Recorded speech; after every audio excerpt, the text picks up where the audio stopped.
pemuda akan menentukan.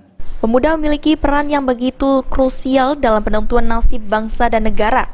Hal itu diungkapkan PJ Gubernur Sumatera Selatan Agus Fatoni saat ditemui awak media.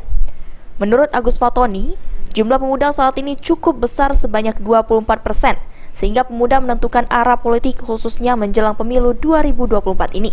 Agus Fatoni pun menghimbau para pemuda untuk dapat menggunakan hak pilih sebaik-baiknya, jangan golput dikarenakan pilihan pemuda menentukan masa depan. Karena jumlahnya pemuda tadi cukup besar, 24%, tentu akan sangat menentukan arah politik. Maka himbauan saya, gunakan hak pilih itu dengan sebaik-baiknya. Jangan golput, karena pilihan kita akan menentukan masa depan bangsa kita. Aji Delia, PAL TV.